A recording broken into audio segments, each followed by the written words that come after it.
25 декабр президенти ҷумҳурии Тоҷикистон пешвои миллат муҳтарам Эмомалӣ Раҳмон пас аз ифтитоҳи як зумра иншооти таъиноти гуногун дар шаҳри Бохтар бо 100 кас аз ғолибони озмунҳои ҷумҳуриявӣ, олимпиадаҳои фанниву байналмилалӣ ва ятимони кул аз шаҳру ноҳияҳои вилояти Хатлон мулоқоти самимӣ ороста ба онҳо тӯҳфаҳо тақдим намуданд.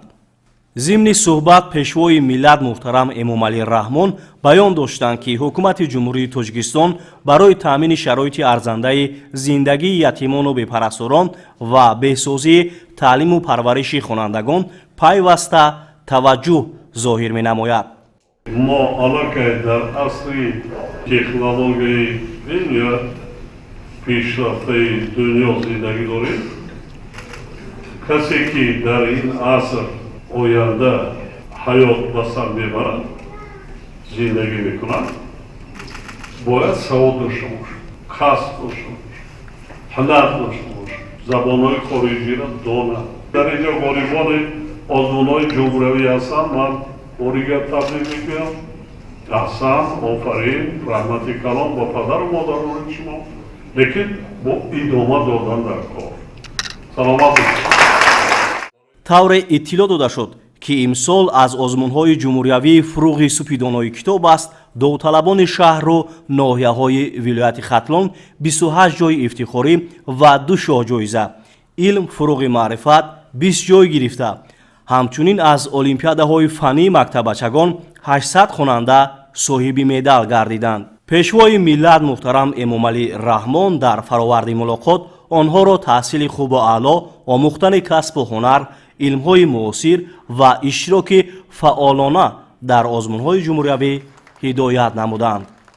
муҳтарам пешвои миллат, бо эҳсоси самимӣ ва қалби саршор аз муҳаббат миннатдории хешро ба шумо мерасонам. бо муҳаббати шумо ман худро ятим намешуморам, чунки шумо бо сиёсати башардӯстона таваҷҷӯҳи ғамхоранаи худ нишон додаед ки дар ин кишвар ҳар як ятим соҳиби рӯҳбаландӣ, дастгирӣ ва имкони сазовори зиндагӣ мебошад. муҳити мутмаъин, шароити хуби таҳсил, имкони пешрафт ва эҳсоси амният, ҳамаи ин барои мо тӯҳфаи арзанда, ғамхорона ва падаронаи шумо мебошад. пешвои муҳтарам, шумо барои мо кӯдакон ятим на танҳо роҳбар, бактакиягоҳ, сарпараст ва пуштибону меҳрубон гардидед.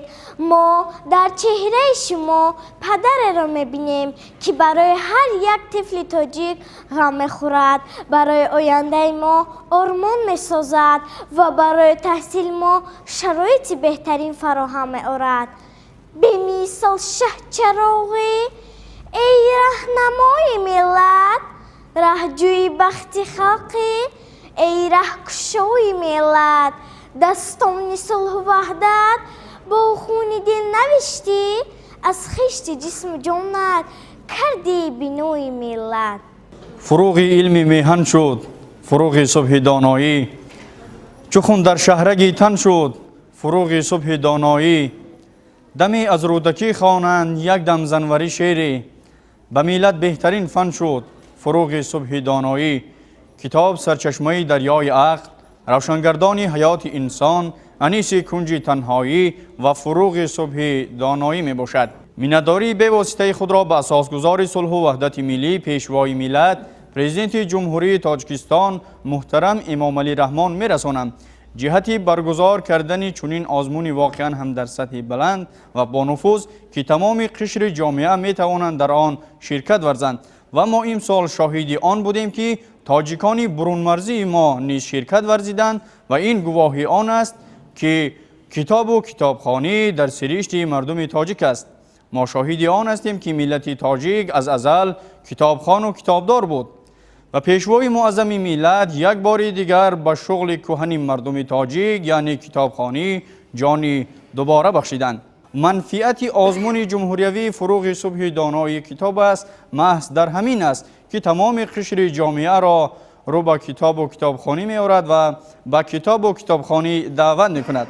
мо насли наврас бо ҳисси баланди ватандӯстӣ, бо раҳнамоии шумо пешвои муаззами миллат ва дастгирии пайвастаи давлат кӯшиш менамоем ки علم را انتخاب کنیم، دانش اندازیم و آینده کشور را با دستان خود بنیاد سازیم.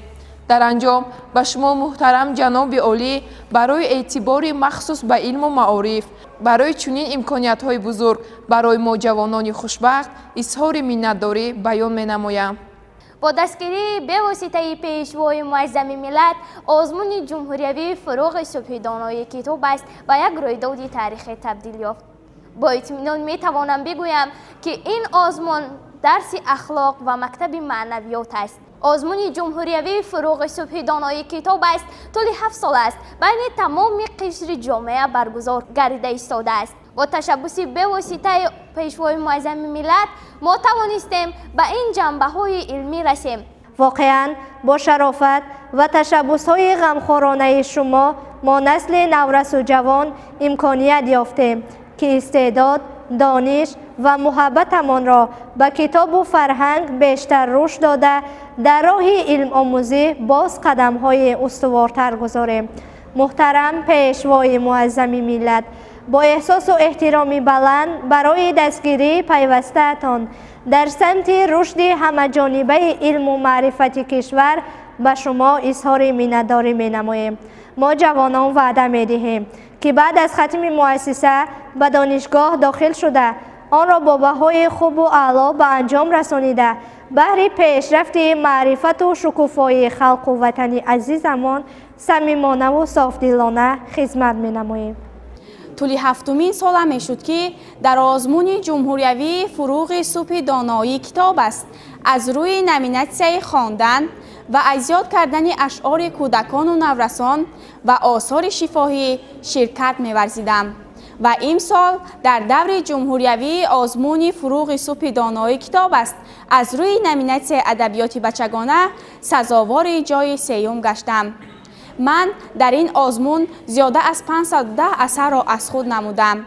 هر رمان به من اندیشه داد، هر حکایه عبرت آموخت و هر شعر روح بخشید. من فخر از آن دارم که فرزند تاجیکستانی عزیز هستم، سرزمین علم و فرهنگ، معرفت و کان حکمت.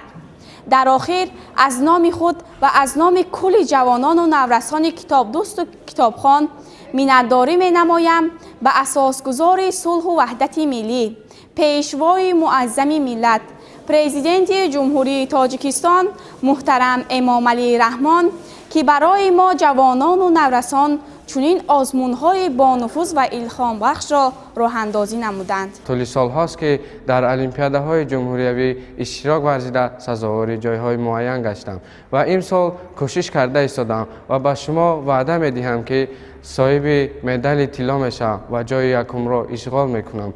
ما جوانان این وطن به شما وعده می‌دهیم که بعد از ختم مؤسسه در آبادی وطن سهم خودمان را میگذاریم. منتداری خویش را به اساسگزار صلح و وحدت ملی، پیشوای ملت، پرزیدنت جمهوری تاجیکستان محترم امامعلی رحمان میرسانم که به ما نورسان و جوانان چنین آزمون و المپیادهای جمهوریوی را راه اندازی کردند که هر یک نورسی با استعداد تاجیکستان میتواند در چنین آزمون و المپیادها اشتراک نموده دانش خویش را صیقل داده برای پیشرفت و نموی تاجیکستان سهمگذار باشد. ما از دستگیری‌های پرزیدنت جمهوری تاجیکستان محترم امامعلی رحمان خیلی قناعتمندیم. این نه تنها دستگیری، این بلکه دستگیری‌های پدرانه به ما میباشد. امروز برای ما جوانان مایه افتخار است که در وطنمون صلح و وحدت حکم فرماست و ما از این فضا نفس میکشیم و آزادانه زندگی و فعالیت داریم. با قناعتمندی و افتخار اظهار کردن لازم است که توجه و غمخوری‌های پدرانه اساسگزار صلح و وحدت ملی، پیشوای ملت، پرزیدنت جمهوری تاجیکستان محترم امامعلی رحمان نسبت به این قشر جامعه یعنی جوانان از روزهای اول صاحب استقلالی روشن و واضح به نظر می رسد. امروز ما در فضای صلح و ثبات و با افتخار بلند ملی استقلالیت را تجسم می نماییم. این همه ثمره خردمندی، زحمت‌های شبانه روزی و سیاست دوربینانه اساسگزار صلح و وحدت ملی پیشوای معظم ملت جناب عالی محترم امامعلی رحمان می باشد. برای من مایه فخر و افتخار بزرگ است. ما جوانان با تمام هستی احساس احساس میکنیم که در زیر رهبری پیشوای ملت نه تنها وطنی آباد و آرام داریم، بلکه امکان رشد آزاد، آموزش علم و هنر و رسیدن به آرزوهای بلندی خویش را صاحبیم.